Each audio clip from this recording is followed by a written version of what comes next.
오늘은 회복 하나님의 손길 17번째 시간, 예레미야 첫 단추를 잘못 끼우다라는 제목으로 하나님의 회복, 하나님의 신실하신 손길 함께 나누도록 합니다. 오늘 성경 먼저 읽죠. 예레미야 20장 14절로 18절까지 말씀입니다. 내 생일이 저주를 받았다면, 나의 어머니가 나를 낳던 날이 복이 없었다면, 나의 아버지에게 소식을 전하여 이르기를 당신이 등남하였다 하여 아버지를 즐겁게 하던 자가 저주를 받았다면, 그 사람은 여호와께서 무너뜨리시고 후회하지 아니하신 성읍같이 되었다면, 그가 아침에는 부르짖는 소리, 낮에는 떠드는 소리를 듣게 하였다면 좋을 뻔하였나니, 이는 그가 나를 태에서 죽이지 아니하셨으며 나의 어머니를 내 무덤이 되지 않게 하셨으며 그의 배가 부른 채로 항상 잊지 않게 하신 까닭이로다. 어찌하여 내가 태에서 나와서 고생과 슬픔을 보며 나의 날을 부끄러움으로 보내는고 하니라. 아멘. 오늘 말씀에 등장하는 사람은 참 고된 삶을 살아가는 인생인지라 말씀을 따라가다 보면 조금 답답하실 수도 있어요. 모순으로 가득 찬 인생 가운데 한없이 흔들리고 오락가락했던 한 하나님의 사람이 어찌 하나님의 회복을 경험하게 되어지는지, 그 회복의 가장 중요한 원리 하나를 우리가 살펴볼 터인데, 그를 위하여 그의 인생의 어떠한 흐름을 좀 우리가 살펴볼 필요가 있습니다. 예전에 제가 국제선교기구에서 이제 훈련 간사로 일할 때에 중국 선교에 대한 아주 특심한 마음을 가졌던 한 형제를 만나게 되어졌습니다. 그래서 그 친구는 제가 만났던 선교 후보생들 가운데 가장 뜨거웠던 친구예요. 중국 선교 얘기만 나오면 이렇게 눈물이 글썽글썽거리고, 게다가 이제 세계 지도를 침대 옆에 붙여놓고 중국에다가 이렇게 손을 얹고 기도를 날마다 한대요. 이제 저는 잘 못하는 일이긴 하거든요. 그런데 뭐 그것도 뜨거운 마음이라고, 이제 그 마음의 진심을 아니까. 그래서 그 형제가 하는 마음과 그 모든 감정들은 진짜죠. 근데 문제는 이제 학원 선교를 위하여 준비하고 있었는데, 이제 문제는 중국어 공부를 전혀 하지 않습니다.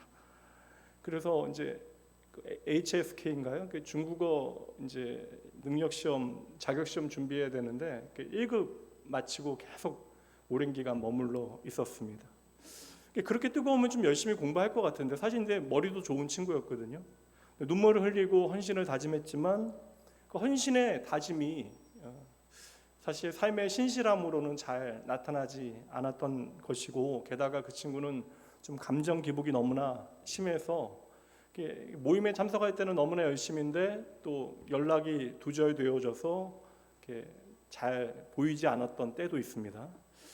그래서 그 해에 선교 훈련 받는 훈련생들 가운데 가장 뜨거웠던 후보생이었지만 결국에는 최종 파송 선교사 선정에는 탈락되어졌어요. 여러분, 기질적으로 좀 감정이 오락가락하는 사람들이 있습니다. 이건 뭐 기질적인 것이라면 어쩔 수 없죠. 그리고 어떠한 좀 어려움의 시간을 지나갈 수 있잖아요.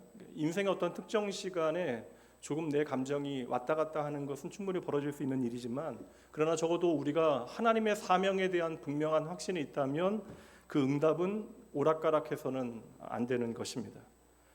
이 문제는 단지 거창해 보이는 세계 선교뿐만 아니라 우리가 예수 그리스도 안에서 시작되어진 우리의 일상적인 신앙에서도 똑같이 적용되어져야 하는 것인데, 무엇보다 여러분들은 아마 알고 계실 것 같아요. 내 감정이 한없이 이제 흔들리고 오락가락하게 되어지면 누가 가장 힘들어요? 내 자신이 가장 힘들죠. 오늘 말씀에도 지난주와 마찬가지로 한 선지자가 등장하게 되어지는데, 지난주 우리가 이사야 선지자 함께 엘리야 선지자 함께 만났습니다.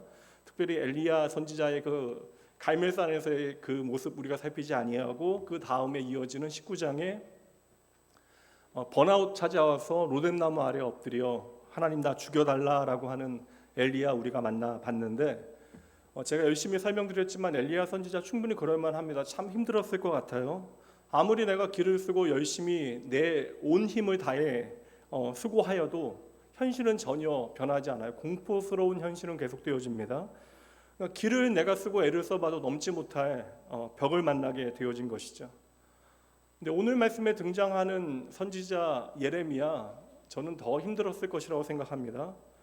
제가 월요일부터 수요일까지 예레미야서 사실 이 짧은 시간에 한 40분 되는 시간에 여러분들에게 한 사람의 인생에 대하여 그리고 그 사람이 경험하게 되어진 고난의 이야기, 회복의 이야기를 설명드려야 되니까, 물론 뭐 말씀을 여러 번 살폈기 때문에 여러분들에게 예레미야가 누구인가에 대해 설명하기는 어렵지 않지만 아무래도 그의 삶에 대하여 좀 열심히 좀 추적해 볼 필요가 있으니까 제가 52장까지 되는 말씀을 그냥 무식하게, 말씀을 읽는 게 무식한 게 아니라 제한된 시간에 말씀을 준비해야 되는데 제가 3번을 그렇게 읽었어요. 그리고 두 번째는 좀 감정이입이 돼서 읽는데 제가 한 5시간 이상이 걸린 것 같습니다. 항상 그렇게 말씀을 준비할 수가 없어요. 근데 제가 읽으면서 예레미야의 사역의 현장을 따라가는 것도 힘든데 사역의 현장보다 그의 감정을 쫓아가는 것이 더 버겁다라는 생각을 하였습니다. 지난주 우리가 엘리야 선지자 살폈고 오늘 예레미야 선지자 살피는데 그들의 그런 고통과 고난의 차이를 이야기하자면 예레미야, 지난주 엘리야요, 고통의 강도는 아주 깊었지만 그 기간이 아주 짧았다면 오늘 예레미야의 고난은요 평생입니다. 그리고 연속되어지는 고통이었다라는 거예요. 예레미야가 하나님의 소명을 받고 이제 선지자의 사명을 감당한 후에 그 사명을 마치게 되어지기까지가 40년의 세월입니다. 그러니까 사명을 40년 동안 감당한 거예요. 보통 저희 장로 교단에서 목사 안수를 30회 받습니다. 저는 23살부터 전도사 사역을 하다가 30회 목사 안수를 받고 이제 70까지 목사로 교회 사역을 감당하게 되어지는데 저도 이제 40년을 사역하게 되어지고 예레미야도 40년을 사역을 했어요. 근데 제가 예레미야의 삶의 현장, 사역의 현장을 보면서 만약에 제 목회 현장에 예레미야와 같이 40년 동안 고통의 파도가 계속해서 몰려온다면 여러분 생각만 해도 너무나 끔찍합니다. 그래도 사람이 숨을 쉴 만한 여유는 있어야 살아가지 않겠습니까? 그렇게 생각해 보면 예레미야 선지자는 그 40년이라고 하는 세월 때문이라도 그 사람은 참으로 대단한 사람이다. 유다가 망하기 전에 사역을 시작합니다. 40년 동안 5 왕의 통치 기간에 사역을 하게 되어지는데 여러분 그 시간 내내 이스라엘 백성들은 귀를 막고 있어요. 그냥 아예 성경은 귀머거리라고 표현하고 있습니다. 귀먹은 하나님의 백성들에게 하나님의 말씀을 전하는 사역을 예레미야가 하게 되어졌던 것이죠. 게다가 전하는 말씀 사람들이 듣기 좋은 이야기 아닙니다. 누구에게도 환영받지 못할 하나님의 심판의 메시지를 전하게 되어져요. 그래서 저는 이 40년이라고 하는 세월 자체가 하나님의 사역자로서의 신실함을 증명하는 시간이 아니었을까. 그래서 물론 우리가 얼마 동안 교회에 나왔는가가 결코 가장 중요한 기준은 아니지만 평생 변함없이 신실하게 믿음을 지킨 선배님들, 교회 안의 성도들이 참으로 존경스럽다라고 하는 생각을 다시 한번 하게 되었습니다. 목회자로 저도 목회자로 열심히 성장을 해야 되니까 이제 20, 30대의 목사 안수를 받을 즈음에 제 인생에 좀 중요한 멘토들이 있었는데 그중 20대 후반에서 30대 초반에 영향을 받은 목회자 가운데 아들 핑크라고 하는 목사님이 계시거든요. 이름은 참 핑크라고 이쁜 이름인데 이 목사님 20세기 초반에 사실 어떻게 보면 마지막 청교도로 불리는 목사님이기도 했어요. 근데 당시에 낭만주의의 영향으로 사실 모든 메시지가 상당히 긍정적이고 듣기 좋은 메시지가 환영받던 시대에 너무나 강한 메시지를 전하다 보니까 늘 언제나 환영받지 못했고요. 생전 사람들에게 주목받지 못해요. 그리고 충분한 사역의 기회조차 갖지 못합니다. 말씀드린 대로 그 시대 자체가 이제 인간에 대한 신뢰가 한없이, 그러니까 이게 사실 20세기 이제 중반에 세계 대전이 벌어지기 전까지 인간 이성에 대하여 과학 문명에 대해서 한없이 신뢰하던 분위기가 있었기 때문에 그러한 좀 분위기 가운데 문명에 대한 어떤 확신과 낭만주의 영향으로 사람들은 좀 듣기 좋은 이야기, 긍정적인 이야기에 힘을 많이 받던 시대였어요. 그러다 보니까 당연히 아들 핑크 목사님의 그 강력한 그런 메시지들이 사람들이 좀 기피하는 불편한 이야기가 되어졌던 것이고, 당연히 좀 설교의 기회가 없다 보니까 그때로부터 이제 집필 활동을 시작합니다. 많은 글을 쓰게 되어져요. 다행히 이제 좀 유산이 있어서 이제 글을 쓰면서 이제 사실 그것으로도 이제 충분한 생활이 되지 않았는데 그래도 집필 활동을 계속할 수 있도록 좀 환경이 만들어져서 글을 썼습니다. 그런데 그럼에도 불구하고 그 책 거의 읽히지 아니합니다. 그냥 자기 돈으로 책 내고 그렇게 하신 거예요. 근데 목사님 사후에 수많은 목회자들과 교회에 큰 영향을 이제 미치게 되어졌고, 저도 20대 후반에 30대 초반에 그분의 책 한 10권 이상을 집중해서 그렇게 열심히 읽었던 기억이 있습니다. 성도 여러분, 우리가 때로는 좀 듣기 좋은 이야기도 듣고 격려받아야죠. 그러나 적어도 우리가 하나님 앞에 나와 예배할 때는 내가 듣기 좋은 이야기에만 내 귀를 열지 마시고, 하나님께서 내게 들려주시는 모든 말씀, 그 말씀에 담겨져 있는 본의가 무엇인지 좀 집중해야 하는 것이고, 우리가 하나님을 예배하는 이 예배의 자리에서는 적어도 여러분, 오늘 나에게 불편하게 들리는 그러한 진리에, 내 마음에 어려운 진리에 반응해야 저와 여러분의 인생이 하나님 보기에 좋은 인생이 되어질 수 있습니다. 이렇게 상황과 여건이 너무나 어려웠는데, 더 문제는 힘들어도 여러분 그래도 이 어려움을 같이 이겨낼 수 있는 사람이 있으면 그래도 버틸만 하잖아요. 그래서 모세가 40년 동안 광야에서 그렇게 힘들게 리더로 사역을 할 때에 정말 그 사역은 고달프고 힘든 사역이었지만 그래도 모세에게는 함께해 주었던 동역자가 있었고 든든한 후배들이 있었습니다. 다윗 참 고달픈 도망자의 삶을 살아갔지만 그 피말리는 인생의 시간들 가운데 언제나 나를 위하여 생명을 던졌던 친구가 있었고, 다윗의 편에 함께 서 주었던 믿음의 사람들이 함께 하였던 것이죠. 이거 정말 중요하거든요. 그런데 오늘 예레미야는 철저하게 혼자예요. 저는 이 점이 정말 어렵지 않았을까. 사람은 관계를 통하여 내 존재를 확인하게 되어지고, 그러니까 누군가 연결되어져야 나를 확인하게 되어지고, 그리고 우리의 인생의 의미나 행복을 우리는 발견하게 되어지는데, 그런 점에서 예레미야 선지자는 처음부터 끝까지 철저하게 혼자입니다. 이거 참 버티기 쉽지 않았을 것이다. 동시대에 에스겔과 하박국이라고 하는 뛰어난 선지자들이 있기는 하였지만 사역의 필드 자체가 달라요. 영역 자체가 달라서 현실적으로는 그들이 동역자로 함께 사역하지는 못했습니다.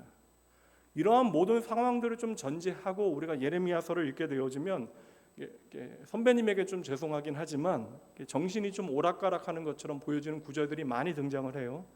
그래서 예레미야서를 우리가 차분히 읽다 보면 인간 저자죠. 예레미야가 인간 저자. 물론 성령 하나님께서 진리의 말씀을 예레미야를 통하여 기록하게 하셨지만 그가 가진 모든 환경과 조건을 하나님께서는 그대로 사용하시잖아요.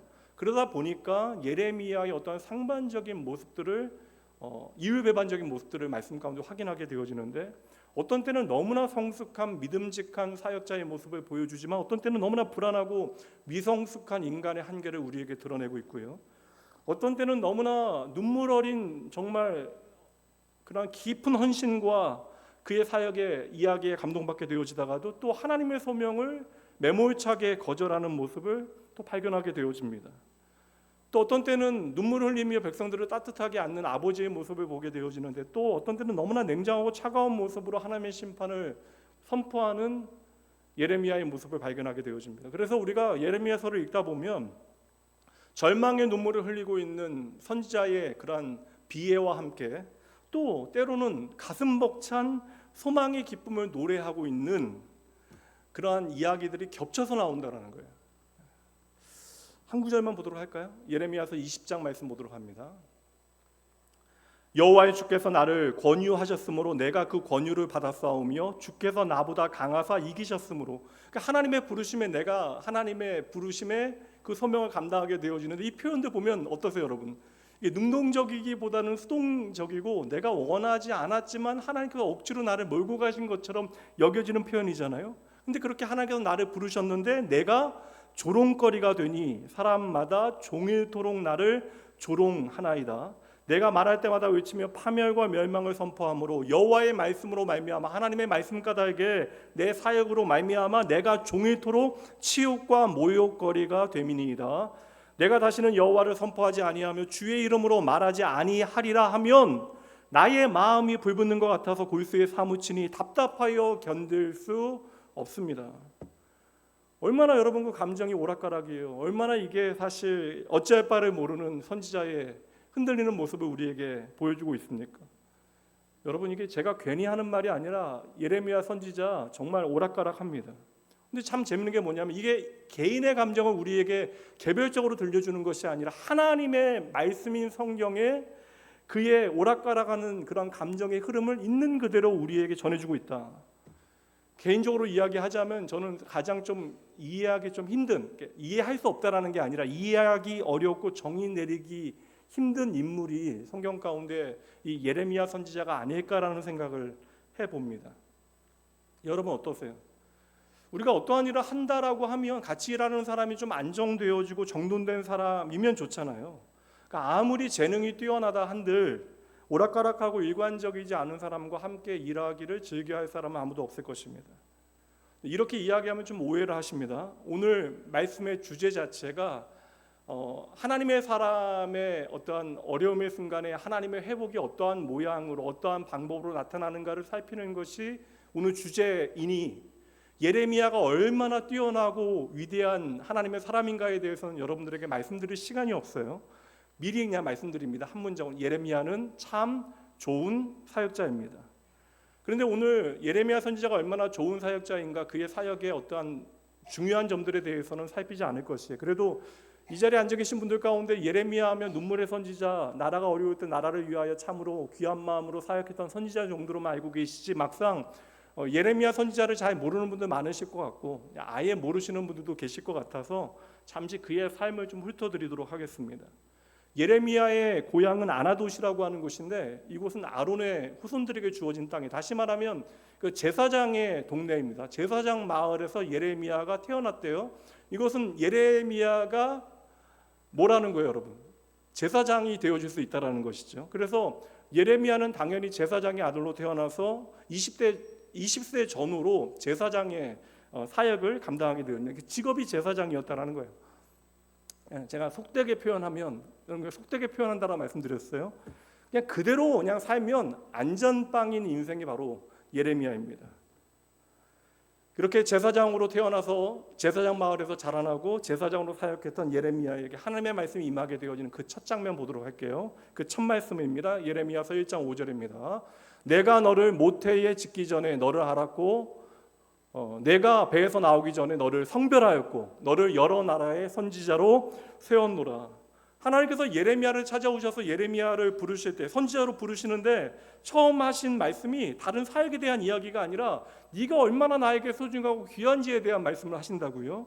얼마나 예레미야가 하나님 앞에 소중한지 귀한지. 그래서 하나님께서는 예레미야가 존재하기 전부터 내가 너를 알았다, 내가 너를 이미 구별하였다, 그리고 내가 너를 선지자로 세우기로 마음먹었다. 그럼 다시 말하면 예레미야의 사역은 지금 무언가 어려워서 갑자기 세워진 자리가 아니라 하나님께서 예정하신, 오래전부터 예정하신 사역이었다라는 거예요. 그런데 막상 예레미야가 하나님의 부르심을 받고 사역을 감당해야 할 때에 그 사역이 정말 녹록치 않아요.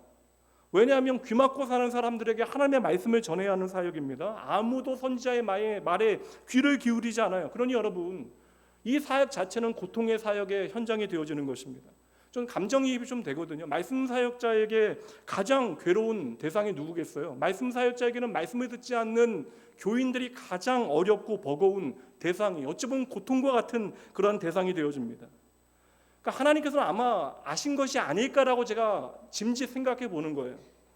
예레미야가 이제 감당해야 되는 사명이 너무나 힘든 사명이니까, 그 고난이 특별하니까 하나님께서 먼저 예레미야를 찾아오셔서 이렇게 특별하게 말씀하시는 것이 아닐까. 너 꼭 기억해 주렴. 힘들 때마다 나에게 예레미야 네가 얼마나 소중하고 너의 사명이 얼마나 나에게 귀한 사명인지를 기억해야만 한다. 그렇게 그냥 저는 읽었어요. 그리고 이어지는 예레미야의 사역 40년 동안에 점점 더 그 사역은 날마다 어려워져 갑니다. 40년 동안 5명의 왕이 바뀌어요. 유다의 구군은 기울어가기 시작합니다. 그리고 처음에는 좀 견딜만 했는데 갈수록 압박과 고난이 무거워졌던 것이죠. 그리고 예레미야의 어떤 대표적인 고난을 좀 쉽게 좀 가볍게 정리를 해보면, 예레미야가 처음 사역을 시작할 때에는 그래도 요시야라고 하는 아주 걸출한 왕이 나타나, 유다에 그렇게 좋은 왕이 많지 않은데 마지막 개혁군주입니다. 그래서 요시야라고 하는 왕 때에 예레미야가 부름받게 되어지는데, 그래서 요시야 왕을 보면 좀 소망이 생겨요. 그런데 문제는 말씀을 전하는 사명에는 문제가 없었지만 이제 선지자로, 제사장이 아니라 선지자로 부름받아 하나님의 마음으로 백성들을 보니까 하나님의 백성들이 배도의 길을 걸어갑니다. 하나님을 배신하고 이렇게까지 우상 숭배하며 하나님을 멀리 떠나갔다라는 사실에 충격을 받게 되어져요. 고향 사람들이 예레미야를 죽이려고 합니다. 그 고향은 여러분 제사장 마을이잖아요. 적어도 사역자들이고 예레미야를 조금은 이해해 줘야 할 터인데 그들에게 예레미야는 그저 문지아일 뿐이죠. 여호와김 왕이 되어지자 예레미야가 그가 그릇된 악한 일을 행하게 되어지니까 하나님의 계시의 말씀을 여호와김 왕에게 전하게 되어집니다. 그래서 계시의 말씀을 두루마기에 적어서 전하는데 그 모든 두루마리를 불태워 버립니다. 유다의 마지막 왕이 시드기야예요. 그 당시에는 사실 메소포타미아와 바벨론과 그리고 애굽까지 끊임없이 여러분 아시리아까지 계속해서 주변의 열강들이 뒤흔들리던 왔다 갔다 하다가 그냥 왕이 죽고 잡혀가고 그런 시대예요. 근데 이 시드기야는 바벨론에 꼭두각시 노릇을 합니다. 결국 그런데 바벨론에 사로잡혀 가잖아요.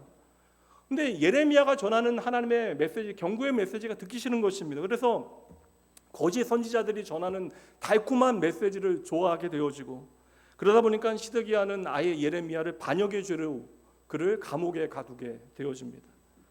그러니까 유다의 가장 어두운 시기에 하나님의 말씀을 통하여 하나님의 마음이 무엇인지를 깨닫게 하고 기울어져가는 하나님의 나라를 바로 세우기 위하여 그렇게 애를 썼지만 문제는 뭐예요? 그렇게 노력해도 상황은 좋아지지 아니하고 예레미야의 평생은 고통과 고난 그리고 죽음의 문턱을 들락날락하는 일들이 반복되어진다는 것이죠. 그러니까 평생을 여러분 마지막이라도 좀 살만하면 괜찮은데 마지막까지 평생을 평안하게 살지 못하다가 고난 가운데 마무리했던 선지자가 바로 예레미야입니다. 이렇게 계속 고난의 현실이 겹쳐 오게 되어지니까 예레미야도 지쳐서 탄식을 쏟아내게 되어지는데 그 말씀 가운데 하나가 바로 오늘 본문의 말씀이에요. 한번 읽었으니까 이번에는 요즘 현대어로 번역되어진 그런 표현으로 제가 성경을 읽어드립니다. 표준 세번역 성경을 읽어드립니다. 18절입니다. 어찌하여 이 봄이 모태에서 나와서 이처럼 고난과 고통을 겪고 나의 생애를 마치는 날까지 이러한 수모를 받는가? 쉽게 얘기하면 내가 왜 존재하는가? 내가 왜 태어났는가? 부모를 향해서 나를 왜 낳았습니까? 하나님을 향해 나를 왜 이 땅에 존재하게 하셨습니까? 그러면서 하는 얘기가 내가 태어난 날이 바로 저주받은 날이다. 여러분 선지자로서 참 쉽지 않은 이야기를 하고 있죠. 그리고 여러분 더 놀라운 것은 성경은 선지자의 이 말도 안 되는 원망을 있는 그대로 적어 두었습니다. 감추지 않고 오늘 우리에게 전하고 있어요. 여러분 아무리 힘들어도 내가 태어난 날이 저주받은 날이다 이야기하는 것이 쉬운 일이겠습니까? 너무 힘들다 보면 간혹 이러한 이야기 할 수 있어요. 그래서 성도들 가운데도 그냥 고난이 계속 겹치고 너무 견디기 힘들면 간혹 이제 목회자인 저에게 이제 눈물 흘리며 하시는 말씀이 그냥 하나님께서 오늘 나 좀 불러가시면 좋겠다라고 생각하게 되어지는 날이 있대요. 너무나 힘들어서 우리가 그런 생각을 하게 되어진다 할지라도 이게 날마다 보편적인 자기 인식이 되어진다면 하루하루가 얼마나 여러분 버겁겠습니까? 이어지는 말씀에 보면 예레미야 선지자 여기서 더 나가요. 더 무서운 이야기를 합니다. 14절과 15절 말씀 봅니다. 내가 태어난 날이 저주를 받았어야 했는데 어머니가 나를 낳은 날이 복된 날이 되지 말았어야 했는데 15절 나의 아버지에게 아들입니다 아들 하고 소식을 전하여 아버지를 기쁘게 한 그 사람도 저주를 받았어야 하는데 여러분 이 말이 얼마나 무서운 말이에요. 내가 태어났다라고 하는 그 소식을 기쁨으로 전한 그 사람 천벌받아야 한다. 어릴 때 여러분 간혹 친구들 가운데 치기 어린 말로 이게 하면 안 되는 말인데 종종 이거 하는 조롱들이나 하는 얘기 있잖아요. 야 너희 어머니가 너 낳고도 너 같은 거 낳고도 미역국 드셨냐? 이거 여러분 이거 멱살 드잡이 할 만한 일이잖아요. 제가 맞아 터진다 할지라도 뭐 그냥 넘어가면 안 되는 이야기잖아요. 야 어머니가 산후조리 잘 하셨냐라고 물어보는 게 아니잖아요. 이 말은 나의 존재 자체를 부정하는 이야기가 되어지는데 예레미야는 이러한 이야기를 나를 향하여 그리고 심지어 나의 존재를 기뻐하는 모든 사람들을 저주하는 말까지 합니다. 이렇게까지 한 사람이 무너질 수 있구나. 이렇게 생각해보면 예레미야는 그냥 내가 제사장으로 살면 어땠을까라는 생각을 한 번쯤은 하지 않았을까요? 게다가 하나님께서 처음 부르실 때에도 예레미야는 그 말씀에 있는 그대로 그냥 응답하지 못해요. 다정하게 부르셨는데 그 말을 거부합니다. 그래서 5절 말씀에 내가 너를 모태에서부터 알았다. 내가 너를 특별하게 선택했다. 내가 너를 선지자로 나의 일을 맡기겠다라고 이야기하시는데 그 이어지는 말씀 6절 말씀에 보면 내가 이르되 예레미야가 말하는 거예요. 슬프도소이다. 주 여호와여 보소서 나는 아이라 말할 줄을 알지 못하나이다. 내 존재를 부정하는 사람들, 모세와 같은 사람들이 하나님 앞에 하는 변명의 이야기죠. 너는 나에게 너무나 특별하다라고 하는 하나님의 말씀에 예레미야는 당장 눈앞에 어려움이 너무나 뻔하니까 하나님 앞에 거절하는 거예요. 겸손의 이야기가 아닙니다. 나는 아이기 때문에 말을 할 줄 모릅니다라고 이야기하는 게 아니에요. 선지자는 내가 얼마나 말을 잘하는가에 달려있는 것이 아니라 하나님께서 전하시는 그 말씀을 가감없이 하나님의 마음으로 전하면 되는 것이에요. 그런데 하나님의 특별하신 부르심을 지금 예레미야는 자기의 특별한 거부를 통하여 거절하는 것이죠. 그 누구도 하나님의 음성에 귀 기울이지 않았던 시절 하나님의 말씀을 전하기 위하여 그가 포기해야 하는 것은 무엇입니까? 지금까지 내가 누렸던 모든 것을 예레미야는 포기해야 한다는 거예요. 여러분 당시에 예레미야는 제사장이었습니다. 제사장으로 나는 문제없이 안전하게 살아갈 수 있는 인생이었다라는 거예요. 그리고 나라가 망하게 되어질 때에 이런저런 원치 않는 오해가 생기게 되어지고 그때 예레미야는요 내가 선택만 잘하면 바벨론에 가서 여러분 잘 먹고 잘 살 수 있을 기회가 그에게 주어졌습니다. 근데 예레미야는 그 길을 선택하지 아니합니다. 내 나라 사람들이 소중하기 때문에 그 사람들이 나를 귀히 여기기 때문에 그 사람들에게 의리를 지키기 위해서 그런 게 아니라고요. 예레미야는 사역 전부가 다 사람들에게 부정당하고 미움받고 오해받고 끝내는 버림받게 되어지는 삶의 이야기가 그의 사역의 현장입니다. 로뎀나무 아래서 하나님 나 좀 죽여주세요라고 말했던 엘리야의 좌절이 예레미야의 40년 삶의 시간들 내내 계속되어집니다. 말하면서도 제가 좀 버겁거든요. 그래서 예레미야서 처음 보면요 2절과 3절 말씀에 보면 예레미야의 감정을 그대로 우리는 전달받을 수 있는데 음악 하나 제가 들려드릴게요.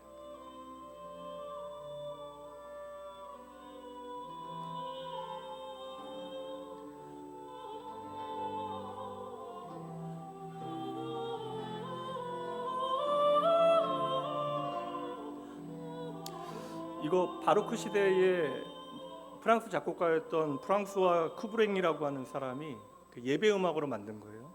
르송드 테네브루 그냥 번역을 하면 어둠 가운데 독서, 그러니까 어둠 가운데 깨달은 지혜 정도로 해석되어질 수 있는 제목입니다. 근데 이 음악이 언제 이제 공연이 되어졌냐면 연주되어졌냐면 고난 주간에 연주가 되어졌거든요. 그러니까 예수 그리스도의 십자가에 대하여 십자가의 고난에 대해서 묵상할 때 이 이제 음악이 연주가 되어졌는데 이 음악의 배경이 바로 예레미야예요. 예레미야 애가의 내용을 가지고 이 음악을 만들었습니다. 지금 가사 들리세요? 가사의 내용이 어떤 내용이냐면 몇 가지만 제가 읽어드릴게요. 인생의 깊은 여정에 왜 이리도 고통이 따르는가? 내가 하나님 믿고 신앙생활 하는데 쉽게 얘기하면 왜 나의 삶에 이렇게 깊은 고통이 있습니까? 이 깊은 번민과 한계 상황 가운데 내가 도달하게 되어질 곳은 어디인가? 우리의 인생에 진정 가치 있는 일이 무엇인가? 과연 인간은 주의 손길을 힘입어 빛으로 들어가는 선물을 받게 되어질 것인가? 슬픔과 비애, 초라한 자기인식, 수많은 의문과 고통. 그래서 예레미야서에 보면 내가 도무지 하나님 이해할 수 없습니다라고 하는 그런 한탄과 원망이 많이 나와요. 왜 이렇게 악한 자들에게 하나님이 힘을 주셨습니까? 왜 그들은 하나님을 향하여 돌이키지 아니합니까? 정리되어지지 않은 수많은 감정의 조각들, 그 당혹감으로 힘겨워하는 선지자의 모습을 우리는 말씀에서 확인하게 되어진다는 거예요. 심지어 예레미야 선지자 때로는 너무나 힘들어서 하나님 앞에 기도하지 못합니다. 절망에 빠져서 평안과 행복이라고 하는 것은 나와 전혀 상관없는 현실이 되어지고 아무것도 하지 못하는 자신에 대하여 한없이 자책하였던 선지자가 바로 예레미야. 이 모든 이야기가 예레미야 선지자가 경험했던 감정들이에요. 그렇다면 왜 성경은 예레미야의 사역이나 그의 업적이 아니라 그의 감정에 집중하고 있는 것일까? 선지자를 통하여 하나님께서 보여주시고자 하는 게 있을 거예요. 호세아 선지자는 끊임없이 배신하는 고멜을 용서하는 그의 삶을 통하여 우리를 용서하시는 하나님을 보여주셨다면, 긴박하고 절박한 선지자의 깊은 슬픔이 바로 우리를 향한 하나님의 슬픔이고, 그렇게 길고 힘들었던 선지자의 고통이 바로 우리를 기다리시는 하나님의 고통이었다라는 것을 우리에게 보여주시는 것이 아닐까.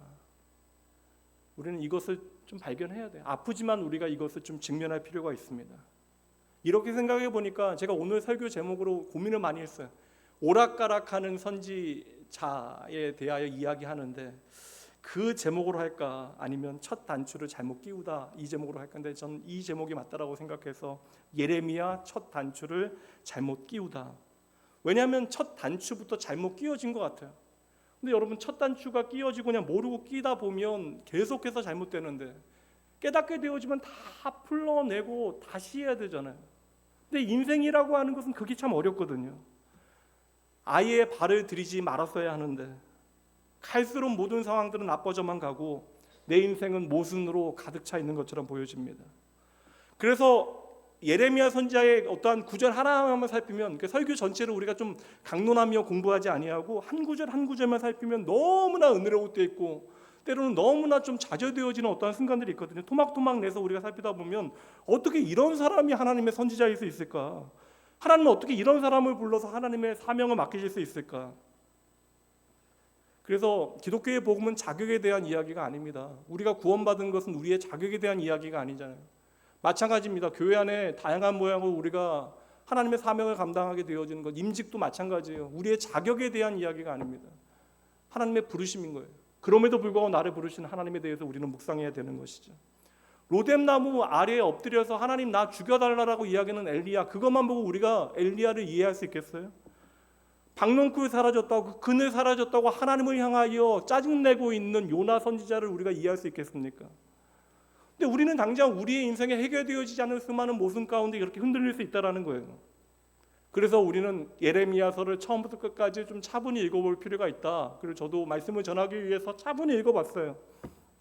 말씀을 읽다가 요동치는 예레미야의 감정의 변화 가운데 어떠한 공통점 하나를 발견하게 되어졌습니다. 이것을 전하기 위해서 앞에서 이렇게 길게 여러분들에게 예레미야의 감정의, 요동치는 감정의 변화, 오락가락하는 그의 감정의 변화에 대해서 말씀드린 거예요. 우리가 오늘 하나님의 회복을 경험하기 위해서는 이것이 정말 중요한데, 예레미야의 그 감정의 변화의 공동점, 이것입니다. 한없이 흔들리던 예레미야가 하나님께 초점을 맞추는 순간이 있어요. 한없이 흔들리던 예레미야가 하나님께 초점을 맞추고 하나님이 내게 주신 메시지를 전하게 되어질 때 예레미야는 그때는 흔들리지 아니합니다. 반면에 오늘 나의 현실과 자기 자신에 끊임없이 집중하고 그것에 매여 있을 때에는, 여러분, 그렇게 단단하였던 선지자도 어김없이 여지없이 흔들리게 되어진다. 왜 하나님은 오늘 예레미야의 오락가락하는 모습을 우리에게 있는 그대로 보여주고 계실까? 여기는 분명한 메시지가 있어요. 한번 따라해 보시죠. 너도 똑같다. 저는 이거 발견했거든요. 이번 주 말씀 읽으면서 왜 이렇게 감정이입이 되지 생각해 보니까 저도 똑같거든요. 오늘 우리도 마찬가지거든요. 우리가 집중해서 하나님의 말씀을 내 마음에 선명히 담아내고 그때 하나님의 마음 깨닫고 하나님의 일 감당하게 되어지면 우리의 삶은 흔들리지 않아요.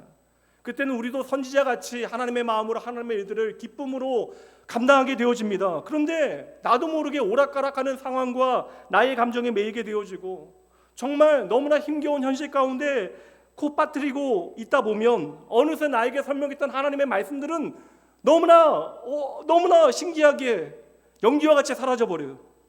그러다 보면 여러분 갑자기 볼륨이 커집니다. 하나님은 세상의 목소리 그리고 사람들의 말에 내 마음은 불안해지고 그때 우리는 여지없이 흔들리기 시작하는 것이죠. 예레미야서는 언제나 변함없이 단단하게 서 있는 선지자를 우리에게 보여주고 있는 것이 아니에요. 예레미야나 2024년을 살아가는 저와 여러분이나 똑같은 모순 덩어리입니다. 이것을 좀 인정할 필요가 있다는 거예요.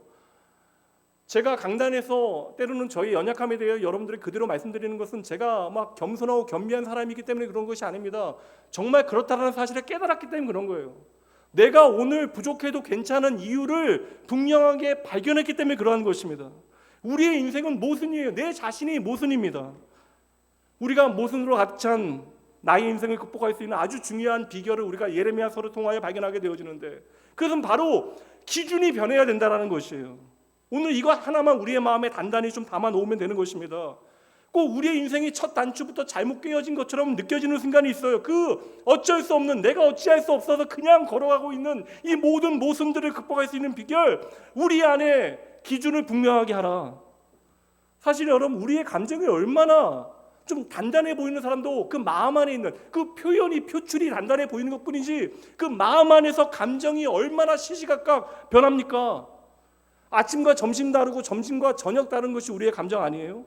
방금 전엔 그렇게 행복했는데 오늘 이 시간에는, 그러니까 방금 전에 행복했는 이 시간에는 너무나 불안한 것이 우리의 마음 아닙니까? 선택이 얼마나 어려워요. 짜장면 먹겠다고 중국집 가서 가보니까 짬뽕 먹는 게 맛있어서 짬뽕 먹었다가 짬뽕 먹다가 또 짜장면 안 시킨 거 후회하는 게 우리 아닙니까? 근데 감정의 변화라는 것이 여러분 그냥 생기는 거예요. 여러분 변덕입니까? 감정의 변화라는 것은 우리의 마음으로부터 시작되어지는 것인데, 감정이라고 하는 건, 여러분 뇌과학자 이야기하는 뇌 같은 거 생각하지 마시고요, 우리의 마음이라고 하는 것, 인간만이 가질 수 있는 그 마음이라고 하는 것, 그것은 여러분 가치의 변화를 통하여 감정이 변하게 되어지는 거예요.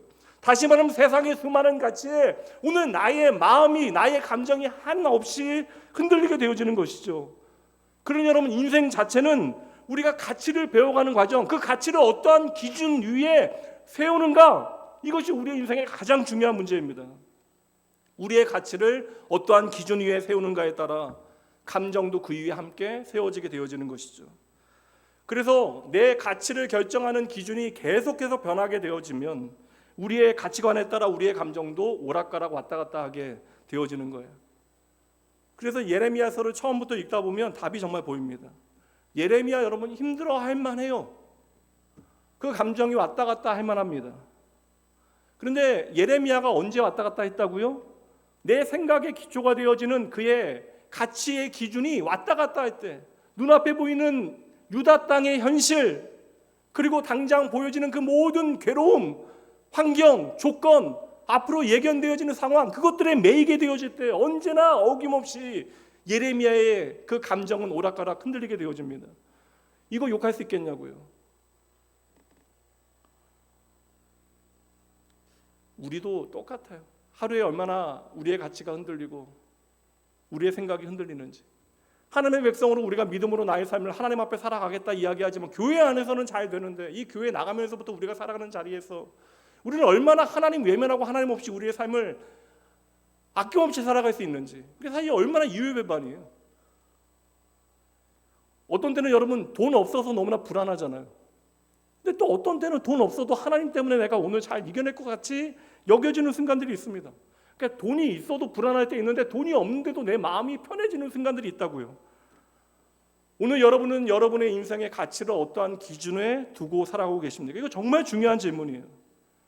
그래서 여러분, 우리의 믿음이라고 하는 것, 특별히 우리의 신앙이라고 하는, 믿음으로 살아가는 것이 신앙이라면, 신앙이라고 하는 것은 우리의 인생이 말씀의 기준 위에 분명히 세워져 가는 과정이 바로 신앙이 되어져야 하는 것입니다. 우리가 언젠가 하나님께 돌아가게 되어질 터인데, 하나님 앞에 돌아가는 그날까지 우리는 하나님의 말씀을 통하여 우리의 인생의 기준을 단단하게 세워가는 작업을 열심히 내야 하는 것이에요. 예레미야 선지자 제가 말씀드렸죠. 처음부터 1장, 2장, 3장 처음부터 자신의 생을 부정하고 저주합니다. 그 사역도 내가 기쁨으로 뛰어든 게 아니에요. 이사야같이 주님 내가 여기 있습니다, 나를 보내소서 한 것이 아닙니다. 처음에 힘들어도 그 사역 할 만한 상황이었는데 그때는 너무나 힘들어요. 근데 생각합니다. 처음부터 이렇게 힘들어하면 어떻게 사명을 감당하지? 첫 단추부터 잘못 끼워지고 있는 것처럼 보여져요. 그런데 예레미야는요, 처음부터 흔들렸는데 인생의 마지막 순간까지 하나님께서 맡긴 사명 잘 감당해내요. 예레미야는 내게 닥쳐오는 모든 현실 가운데 자기 자신을 정확하게 파악하고 있는 거예요.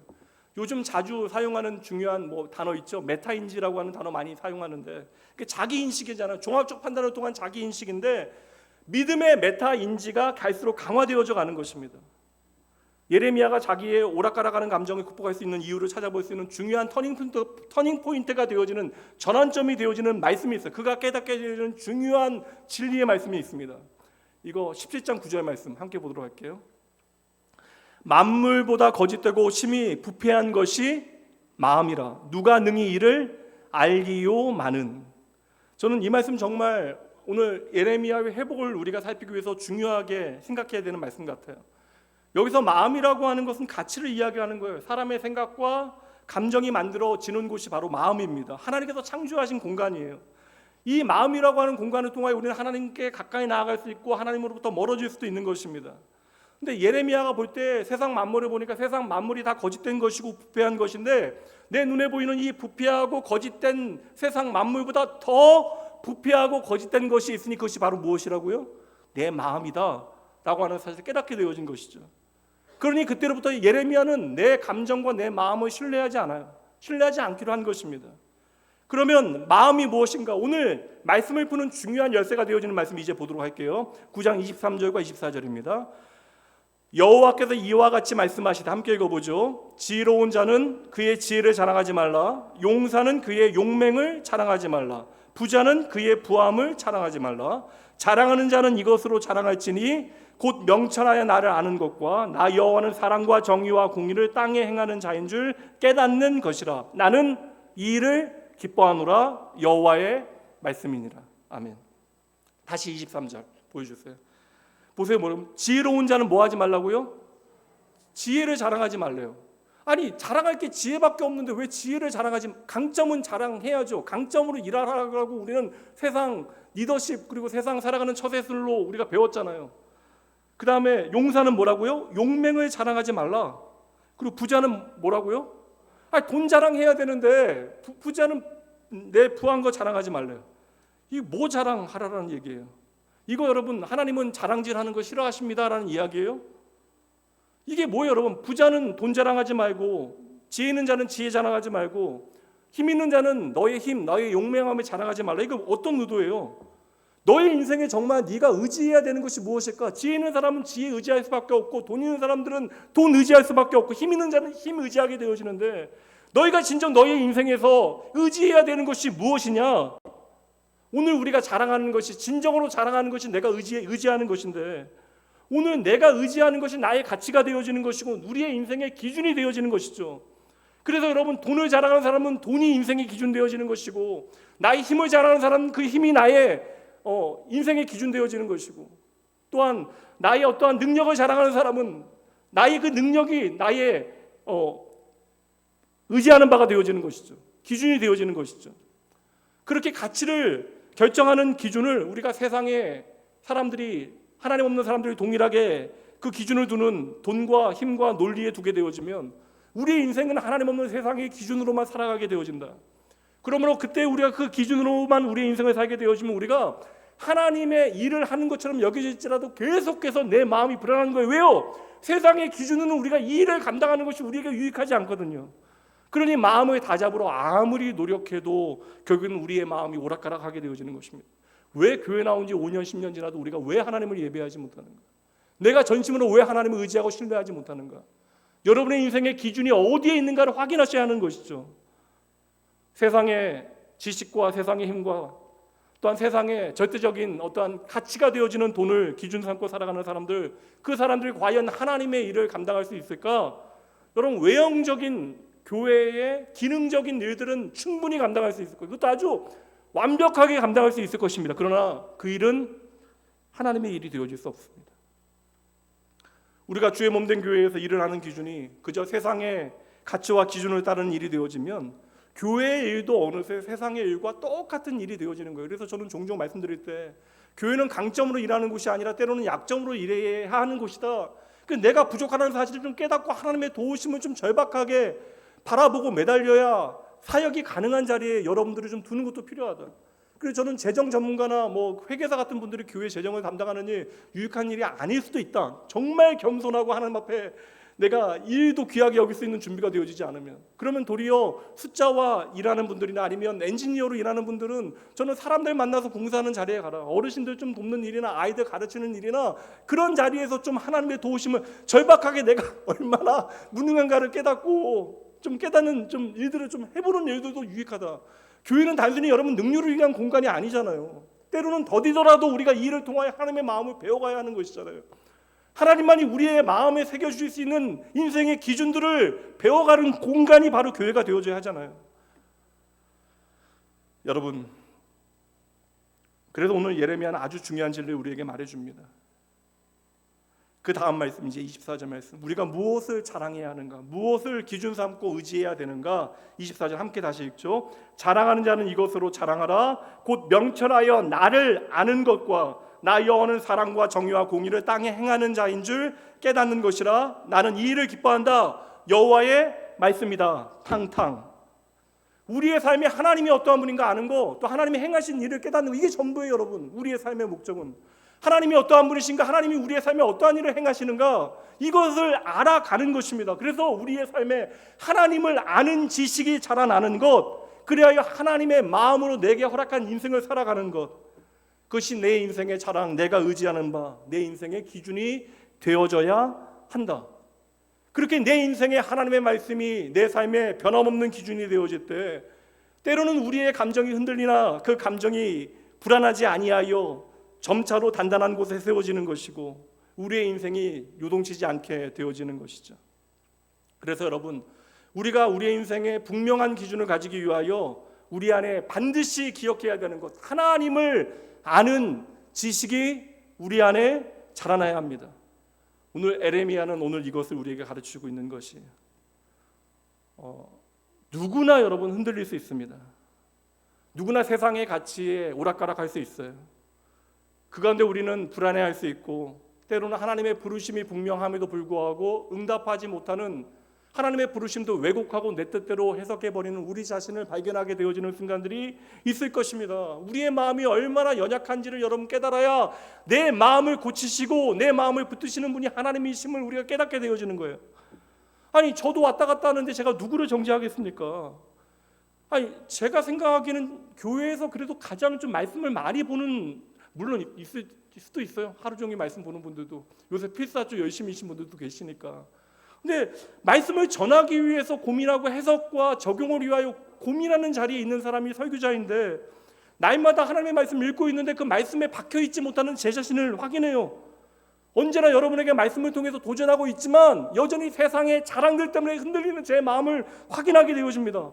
여전히 돈 문제로 걱정하는 제 자신, 겉으로는 아닌 것처럼 보여지지만 좋은 선택을 하면서도 걱정하고 있는 제 자신을 날마다 확인해요. 오늘도 여전히 흔들리고 있습니다. 단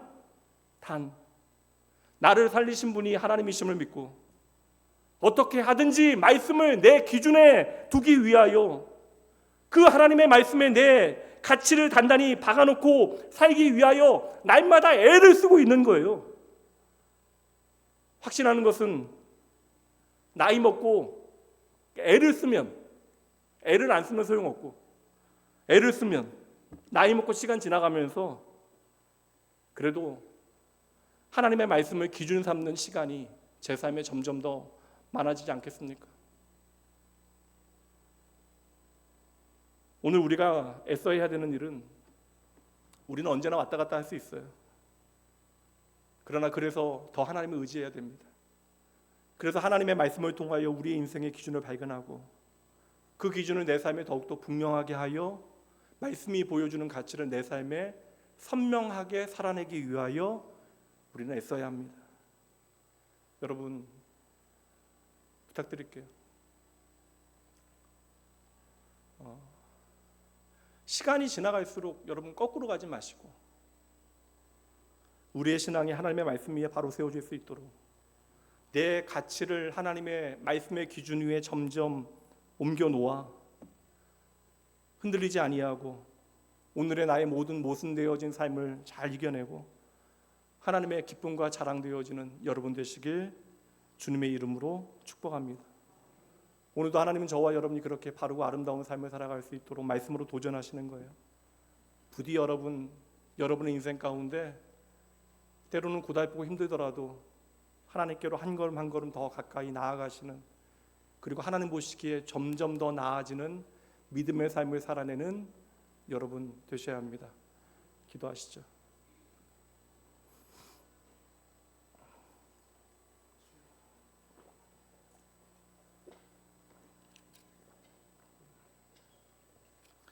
사랑하는 나의 아버지, 이 시간 주님의 말씀을 통하여 나를 어루만져 주심에 감사합니다. 오늘 우리의 현실이 너무나 어려워 때로는 내 눈앞에 닥쳐있는 상황 가운데 저희들 심히 흔들리고 낙심하게 되어집니다. 근데 지나고 나서 생각해 보면 언제나 그 상황이 문제가 아니었고 그 모든 조건을 나 홀로 다 책임지려 했고 그 모든 상황을 내가 다 감당해야 한다라고 하는 착각에 저희들 지금까지 참으로 어리석은 판단과 선택을 많이 해왔습니다. 우리가 이 땅을 살아가면서 그렇게 자주 지치는 이유는 내가 힘이 없고 능력이 없고 자원이 없기 때문이 아니라 아직도 하나님 안에 거하며 나의 가치가 하나님의 말씀에 기준에 세워지지 아니하고 오락가락하기 때문에 그러합니다. 여전히 아직도 세상의 성공과 복의 개념, 아버지와 그것이 전부인 양 착각하고 저희들 하나님의 은혜 가운데 거하지 아니하고 왔다 갔다 하다가 저희들 불안하고 염려하여 또다시 흔들리고 넘어지게 되어집니다. 하나님, 때로는 세상과 다른 믿음의 길을 걷는 것이 참으로 불안하고 염려되어지는 것도 사실이지만 그럴수록 내가 하루하루 주님께 더 가까이 가고 있음을 깨닫게 하시고 날마다 말씀을 통하여 우리의 믿음의 기준을 분명하게 하시어 우리 사랑하는 주의 자녀들의 삶이 하나님 앞에 온전히 바르게 세움받을 수 있도록 주여 진리의 영 되신 성령 하나님을 통하여 저희의 삶을 붙들어 주시옵소서.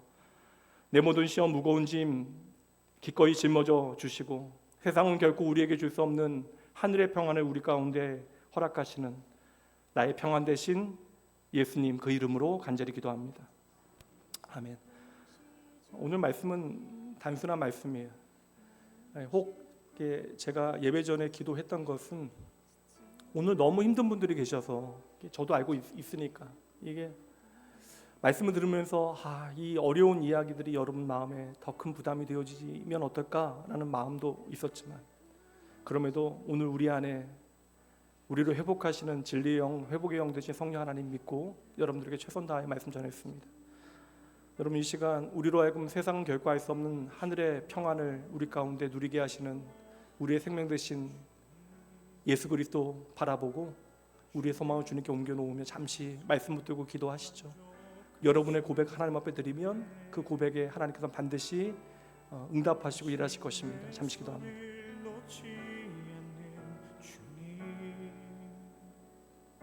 주를 더 알수록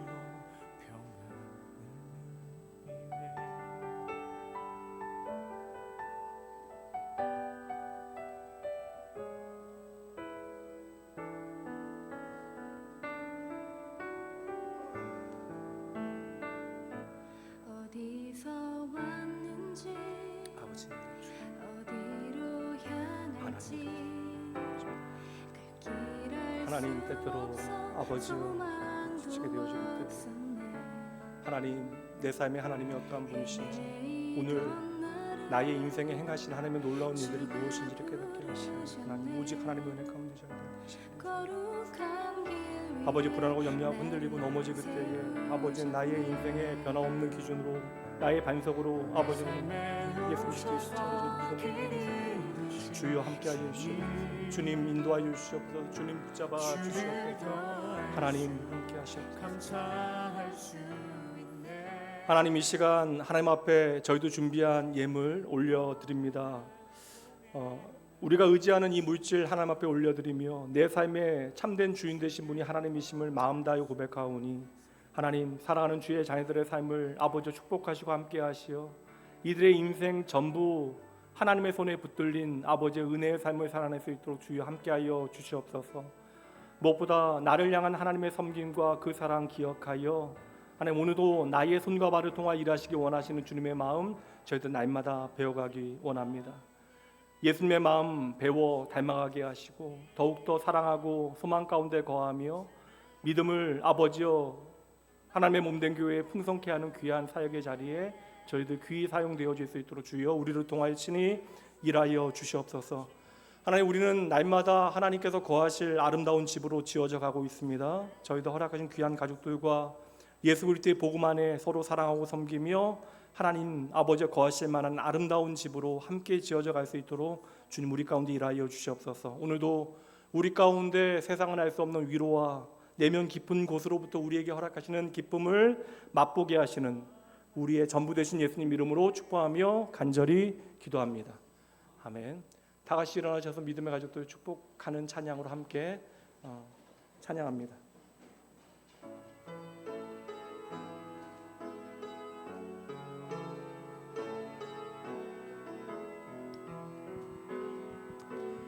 평화 하나님의 평강이 당신의 삶에 넘쳐나기를.